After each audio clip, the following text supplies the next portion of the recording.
What's going on, everybody? Mortem here, this time bringing you our initial details for the next upcoming Rogue Trader DLC as part of their Season Pass 2, which includes 2 DLCs. The one we're about to talk about, the Infinite Museion, as well as the Processional of the Damned. Now, we've known about these coming since about mid-last year, but given that Owlcat is working on all sorts of stuff, like the Expanse Osiris Reborn, the other Warhammer 40k game, Dark Heresy, that we've already taken a look at in Alpha, they've obviously had a lot going on, and I don't think this bit of DLC was initially planned given the time frame and everything. But the reason we are actually talking about it is because they dropped a new teaser trailer, as well as like the Steam page for the DLC and everything else, and we kind of get some interesting details that I thought were worth talking about here. Because once Rogue Trader finishes its DLC, which is likely just going to be these 2, before it wraps up, I am, just like I did with Wrath of the Righteous, going to go back through and update all my guides, probably make a story video, all that sort of stuff. As with all of their updates and everything, they are a tiny bit out of date, but the DLC we are actually here to talk about is the Infinite Museion, a DLC that promises us an adventure delving into the secret vault curated by none other than Trazyn the Infinite himself. He is apparently quite interested in the Von Valancius dynasty, or our main character's dynasty, and has plans therein that we either need to get to the bottom of or allow to come to fruition. This will also apparently be accompanied by a new companion, enemies, items, a new region,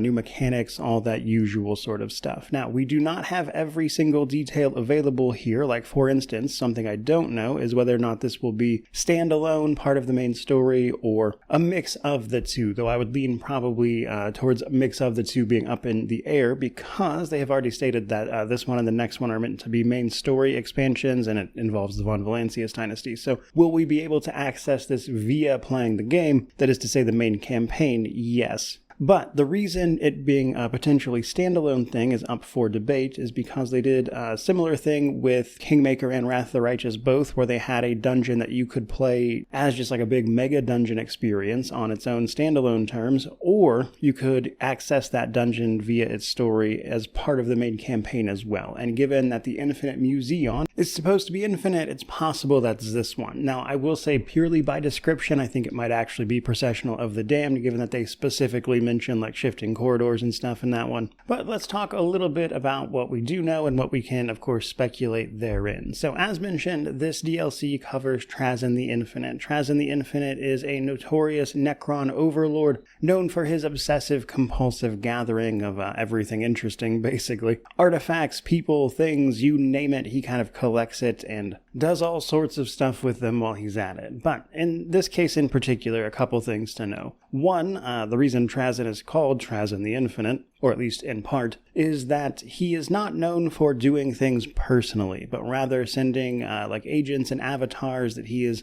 directly controlling in order to do his work. In fact, many people have thought to have killed the guy only for it to in fact have been mind-shackled minions and the like, and so I mention that just to point out that if we do face Trazyn in this DLC, it's almost certainly not going to be the real guy. But given his very obsessive nature, his interest in the Von Valancius dynasty is almost certainly not good, but I will mention in particular that the Steam page directly mentions that you can either choose to disrupt his plans or fulfill them, which is especially curious to me, and obviously going to be the subject of the story, of course, but it does beg the question of what exactly is the nature of this obsession with your Rogue Trader dynasty, and what does fulfilling his plans look like in this context? And given the Necron involvement in the main story, which I won't spoil here, you do have to wonder how that plays in. Though, realistically, I also don't think it's implausible that you would explore this as that part of the game in the main story as well while we're on the subject. But still some other things to go over, in particular the new companion as well as the new mechanic, though they mention the companion in particular has a new combat style that reshapes battlefield tactics, and I'm wondering if that has to do with this new mechanic, implants, that they mentioned, or something else. Let's talk a little bit about that new companion. So if you look at the Steam page for the DLC, they have posted some concept art there, in particular what looks like it's meant to be potentially Trazyn, but also concept art of a Death Corps of Krieg member alongside some Chaos Space Marines. But given that the bulk of our companions are loyal Imperium soldiers here, I think the Death Corps of Krieg member has the potential to be one of our new companions. And to take it a little bit farther than that,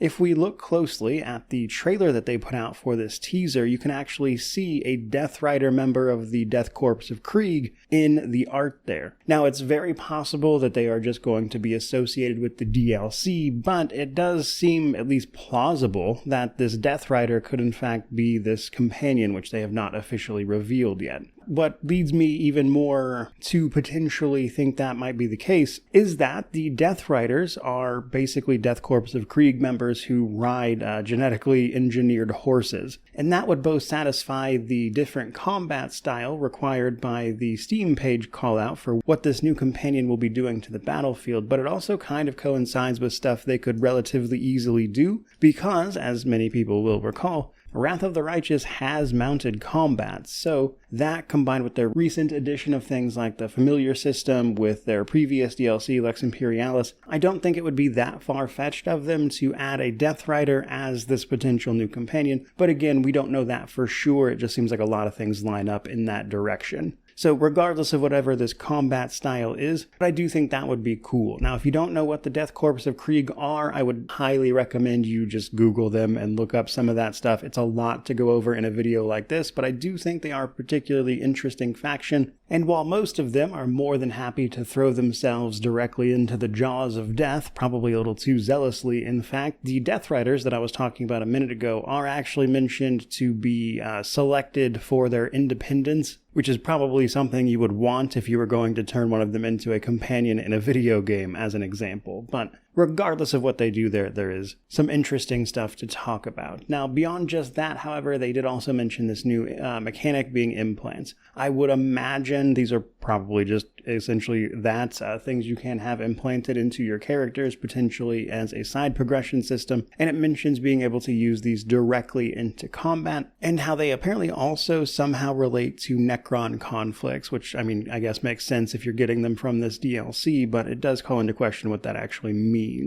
But I would say that pretty well covers just about everything that was just recently revealed, and including my own little speculation there. But that said, just some stuff to know generally. This DLC that we were just talking about is supposed to come out sometime between April to June. So no exact release date, but should be coming up relatively soon. And then the other DLC for Season Pass 2 is supposed to come out sometime during the summer. So we'll definitely be talking more about these relatively soon. With that in mind, I would love to hear what you guys think about this stuff. If there is some speculation you'd like to toss my way, some things I maybe didn't think about that you want to throw down in the comments, certainly do so, which obviously means to like, comment, subscribe, all that YouTube jazz. But regardless of any of that, truly, just thank you so much for watching. I really do appreciate it. May you wander in wisdom and have an amazing day.